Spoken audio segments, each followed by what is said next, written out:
Hello, and we're back. Thank you for you all for coming back. So nice of you. I am going to talk to Chris Kaiser. Hi, Chris. How are you? I'm good. Can you hear me? Yes, I can hear you. You can talk a little louder. Thank you so much for doing this. I wanted my followers to understand some of the issues at stake, Chris, with this strike. And so you could explain, because I know you were at the negotiating table, you yourself, until the very end. So Yeah, I'm one of the co-chairs of the negotiating committee. yeah. So, yeah, I was there. So Yeah. can you tell us what the issues are at stake and why the writers are striking? And I know there's a whole panoply of reasons, but could you break it down, kind of do the writer strike for dummies? Sure. So one of the things that people need to know is that though they probably know certain writers because they're relatively well known and probably pretty well compensated, most members of the Writers Guild are solidly middle class. They get jobs periodically. There are long periods of time between employment. It's not an easy world to live in. It takes a lot of years to get your first job, and you don't have such a, well, if your daughter's doing it, exactly how difficult it is. So in that world, writers were normally able in most years to earn a living, to make their year and to fashion a career where some of their good years paid for their bad years. But in the last bunch of years, sort of beginning with the streaming model, which changed the way that television was delivered from lots of episodes to few episodes, and even more than the streaming model, starting with the advent of the introduction of Netflix and Amazon and Apple in television, the companies have begun to change the model of the way they make television and pay writers. And also, by the way they pay comedy variety writers and the way they pay screenwriters. And now it has ceased to be possible for many writers to earn a living in their business.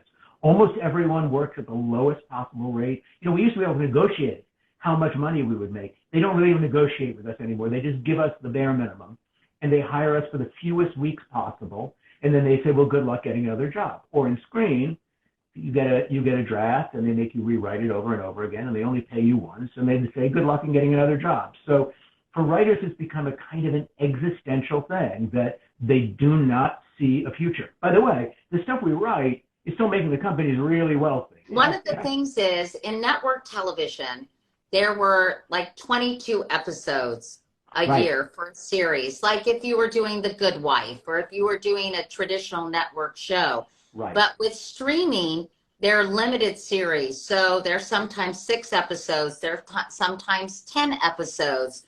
But so after and the production is my understanding, because I was mentioning to our audience that my daughter is a TV writer on this show called The Boys, that the production happens after the writing is done. And the writers are then not included in the production schedule, even though they may have to rewrite certain episodes or change dialogue, etc., right? That's exactly right. There are all these problems that have happened simultaneously. So for most writers who write on staff, they get fees only for a short number of weeks, and then they're kicked off the show, even though writing is still to be done. And your daughter would work on a show, or all writers work on a show, where showrunners, the people who actually run the show, they stay on, because those short orders of 8 episodes, they take as long to make as the 22 episodes. We take over a year to do those. So they're employed for a long time with no help, and then their salary gets depressed again and again until it gets closer and closer to the lowest level you can pay. So about a quarter of our showrunners actually work for the lowest rate the contract allows.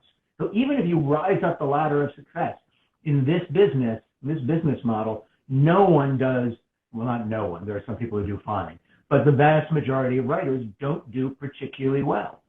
In fact, Chris, somebody asked me earlier when we were having technical problems, what does the average TV writer earn? What is that annual salary? I don't have the exact answer, because I don't know that, but you have to think of it this way. Let's say, for example, you had a pretty good year, and by the way, the weekly salary is not bad, and if you earned it every week, you would do very well. If you only work 12 weeks, 10 weeks a year, or 20 weeks a year, you're not doing as well. So let's say you worked for 20 weeks in a given year at a minimum, which is about somewhat under $8,000 a week, and you earned $160,000 in a year. The problem is, next year, you might only work half that amount of time. And so when you begin to average that salary out over 5 or 10 years, when an average writer works maybe 2 out of 3 years, and then they do everything else, then that salary begins to drop lower and lower and lower. And it becomes problematic. And for writers in the very beginning of their careers, who may only work once in the first couple of years, that money is not enough to live on. In the old days, if you got one good job, you could last a year before you got your next job. But you can't now if you put, let's say $70,000 in the bank, but you have to pay your agent and manager 15%, maybe you're a lawyer and you pay 20%, and then taxes, and you end up with $35,000, $40,000. Now that's, in America, that's a salary, but it's not enough to last you 2 years. It's not enough money to say, I'm gonna have some really lean times. I'm gonna hang in there until I work again. And I imagine it's difficult to jump from show to show because they're all staggered. The writers' rooms are manned or women, and it's not necessarily easy to have your stint finish and then move seamlessly into another show.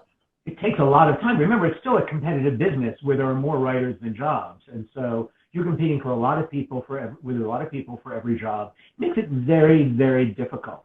Here's the other thing that I know it's harder for us to explain to the rest of the world, I think, than this, although I think that's true, is the stuff we write, like the show your daughter writes, makes Amazon television so much money. And it's all based on the incredible creativity of those people. So they would like, as anyone in the arts or in any field, to have some portion of the value they create, to say, why does that all go to the companies? Why am I at the table asking for the smallest amount of money you can pay me when the thing I'm making for you go out and sell for hundreds of millions of dollars? And what explanation do the streamers give when you pose that question? You're lucky to have a job.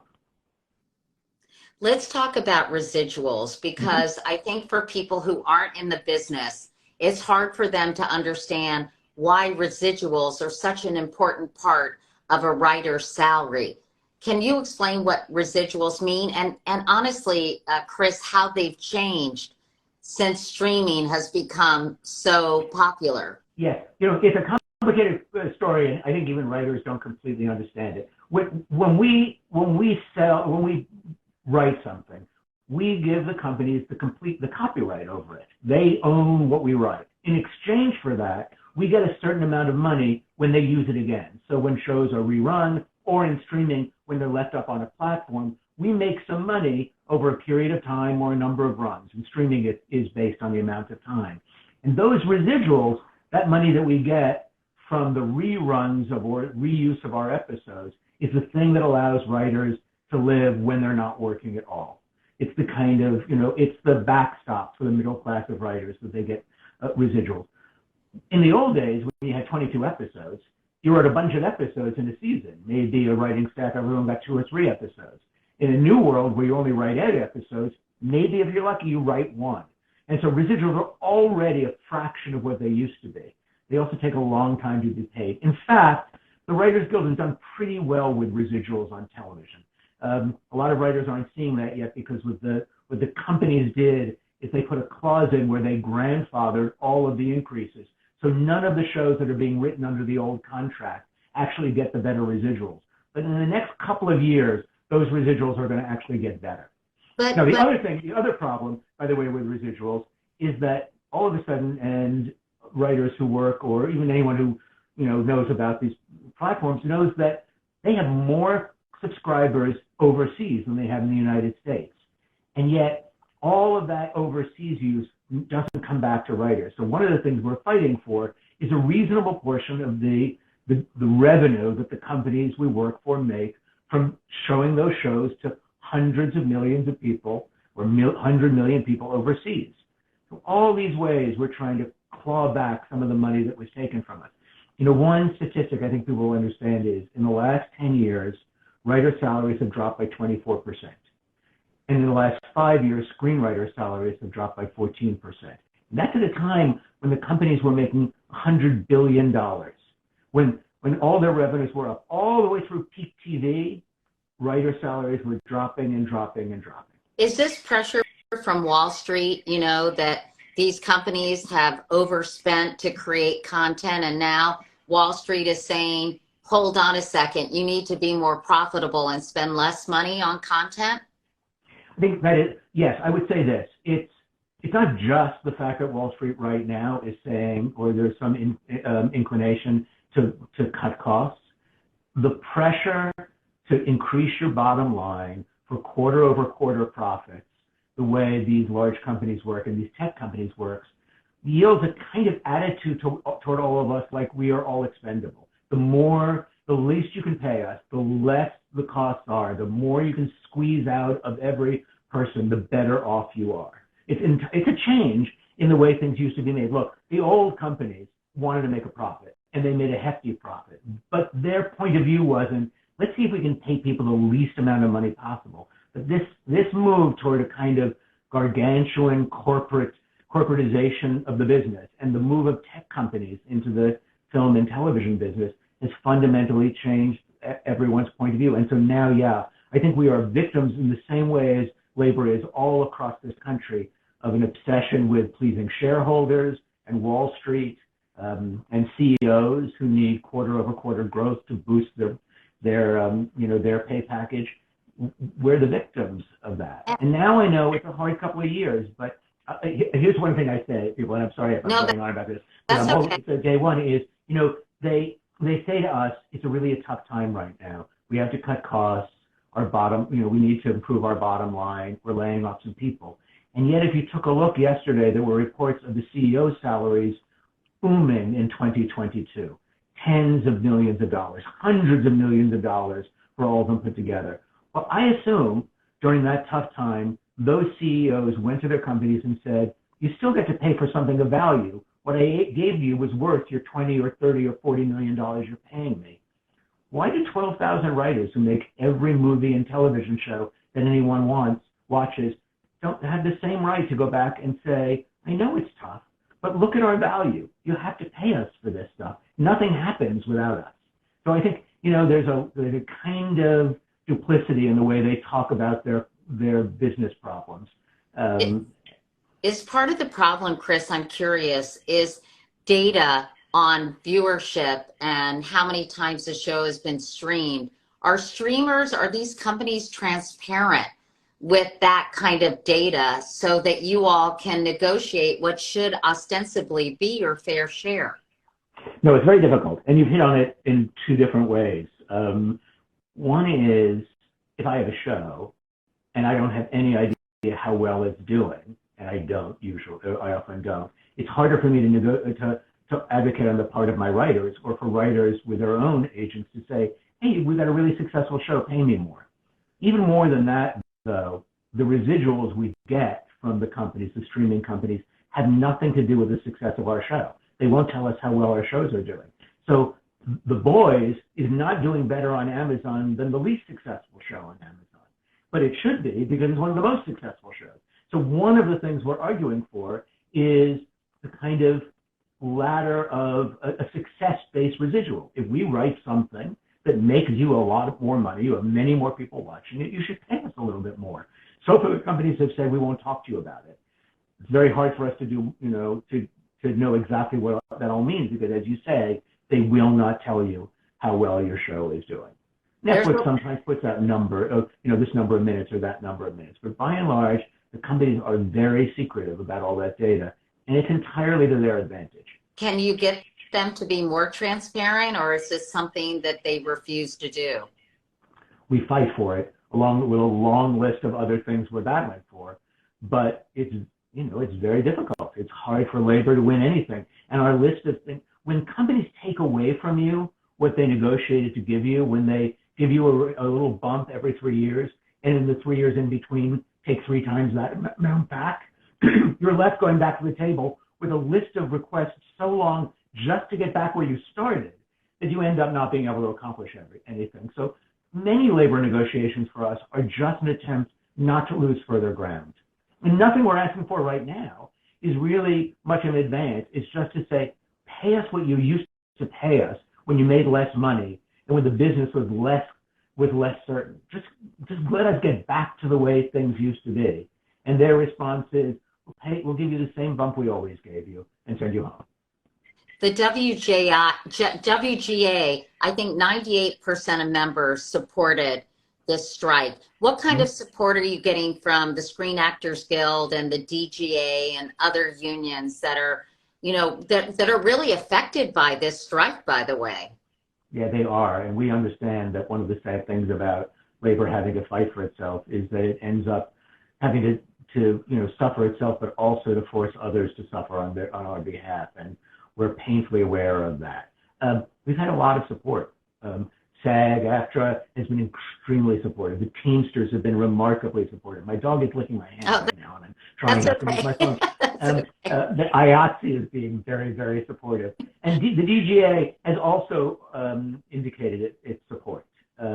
So we are, I think, more than in previous cycles even, I think the world of American labor has changed so much, and our unity and our solidarity is much greater than it was a number of years ago. And we are very, very grateful and humbled for their support. I wanted to ask you about artificial intelligence, because that is something, of course, that everyone's talking about, thinking about. Is part of your negotiations to provide more guardrails to protect jobs against AI? Yeah, it is. It's definitely high up on our agenda. Obviously, none of us know what the future is going to be, but the bleakest version of that is very scary. And where we have proposals that say that AI cannot be used to produce literary material. After all, it's not writing, it's just plagiarism. And it's worse than that in some ways. It entirely eliminates the idea that there are individual points of view. There is no diversity in an AI world because AI is the average of all of us. So we have made a very strong argument to the companies that they need to provide us with some guarantees that a machine will not replace us. And so far, they won't even talk about it, which I have to tell you makes me more nervous that that's part of their plan. Someone asked, how can fans show our support for the WGA? You know what? You tweet, use social media in the way that we haven't been able to do in the last strike in 2007 and 8. Anything you can do, any kind of, on Instagram and Twitter, whatever you can. There are fan groups, I think, that are doing that. I know on various shows and various networks, putting pressure on the companies to do that. That's very helpful for us. Someone's asked how many writers are typically working on a show, Chris? It really varies from show to show. It can be a whole bunch of writers. On comedies tend to have more in some ways than dramas. Some shows have, it depends on the number of episodes. So you can have a dozen writers on some, and other shows have 3 or 4. There are some shows that are written by fewer. One of the problems that we're facing is the companies are looking to hire fewer writers for fewer weeks. And so there are fewer and fewer jobs. Imagine if a showrunner were sitting in a room with a machine to help write episodes. That's the AI problem. It entirely eliminates the need for a whole bunch of us. Chris, someone asked, how long is it likely to last, and will it affect day streaming shows like Netflix or only movies? It affects everything eventually, but it depends on how long. So the earliest things that are going to be affected are late night shows, which are going off the air, and anything where the turnaround is really quick. Pretty soon it's going to affect the fall television schedule, because if we don't get back to work, we won't be able to write the shows that people watch come September. The streamers will be longer before you notice it, because the shows that are in their pipeline are going to be on the air sooner. But there'll be a big gap in what they have to offer at some point, because the shows that would have replaced them aren't being written. So as for how long the strike is going to last, there's no way to know. In many ways, that depends on them. We will put as much pressure on as we can, cause in some sense as much pain as we can, because that's the only way we get what we can get a solution. But we can't negotiate by ourselves, and so they'll need to come seriously back to the table. But here's the thing. The Writers Guild has only, before yesterday, or this morning, we had only struck once in the past 35 years to make sure that we had protection on streaming. It was a really smart move, because without it, we'd be unable to earn a living. We only do these things when our survival is at stake. And obviously, when our survival is at stake, we can't fold. So we're not going to fold. Someone asked Chris what this means for documentaries. And I actually have another question, which is, I've heard some executives say, "Oh, we've been planning for this. We have plenty of shows in the pipeline." I guess before I ask you about documentaries, what's your reaction to that comment from some of these executives? Well, they always say that. They always use that. That is mostly an attempt to divide the guild, to make us afraid and think that we don't have the power to change things. And of course, to some extent, it's true. I mean, some places it will take us longer for that to have an effect. But every one of these companies was pushing to have scripts done as quickly as possible, asking writers to work as much as they could. They need our work. And not giving them our work has an effect. It has an effect on their product. It has an effect for a lot of them eventually on their stock price. It's just not a good business model to take a strike in order to to break a union, and they're not going to break us.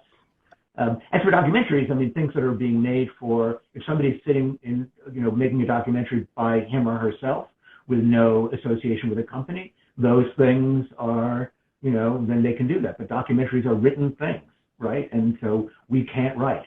And the director who is both writing and directing can't write while they're directing. So documentaries will be affected. Um, I'm just seeing if there are other questions.